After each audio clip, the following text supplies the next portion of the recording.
Hi, in this video I'd like to answer a question that Maura asked. How do people come up with words for things? Let's get started. Okay, so first of all, thanks Maura for asking the question. Now, we'll go over 4 ways that we get new words. There are many other ways, but I think these ones are the most interesting. The first way people come up with words for things is that they make them up, like from scratch. This isn't a very common way of making a new word. In fact, I could only think of one word that I use which was made this way, and it's one you probably haven't heard before. And that word is wug. It's a word that describes this creature here. It's actually a pretend creature. It's a made-up bird with a made-up word. The wug was invented to help linguists, that's people who study language, scientists, help linguists learn about how people learn and use new words. So if you're not a linguist, you probably haven't heard about it before, but any linguist you meet probably has heard of the wug. So here's something you can try. Make up your own word to describe something or someone. Can you persuade other people to use this word, or is that difficult? The second way that people come up with words for things is to get them from another language. It's often easier to adopt a word that already exists than to make up a new one. Now, the technical term for this is borrowing, but it's more like copying. Let's see how that works. Here's a word that English borrowed from Japanese. When English speakers first encountered this amazing type of Japanese food, they didn't have a word for it. But of course, at the same time, they were meeting Japanese people and hearing the Japanese language, so they just used the Japanese word for the food, sushi. The same goes for taco, but this time it was Spanish that gave us the word. And it's not just foods. You probably know that there were people living in Canada before English speakers came here, and they had words for the animals here. Sometimes English speakers simply adopted those words. The word moose, for example, comes from the Algonquin languages.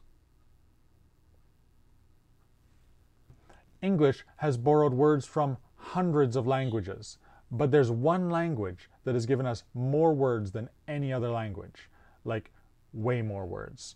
So it might take a little work, but see if you can find out what language English has borrowed the most words from. The third way people come up with words for things is to put existing words together in a new way. For example, if we take the word green and the word house and we put them together, then we get the word greenhouse.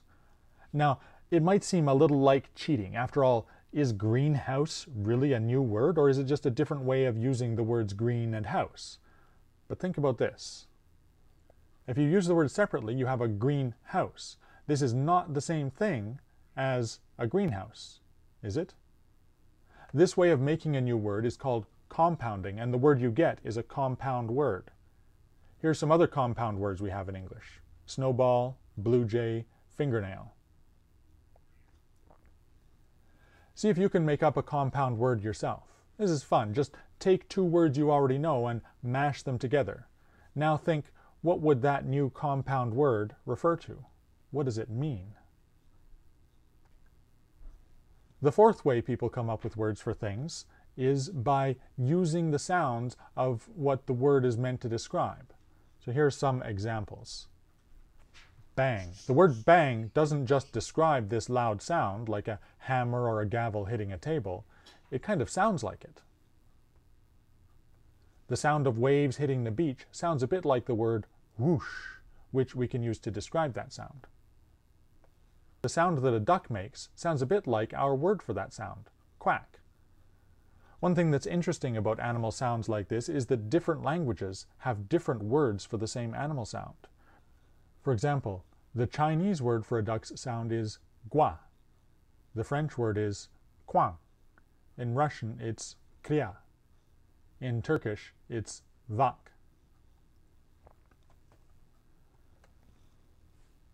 So, can you think of some other sound words like these?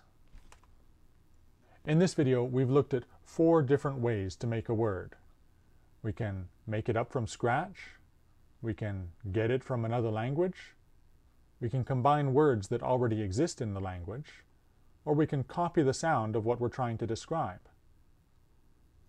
Like I said, there are many other ways we can make new words, but I think these are the most interesting. I hope you've enjoyed learning about them. Thanks again, Maura, for asking this question. That's all for now. Thanks for watching.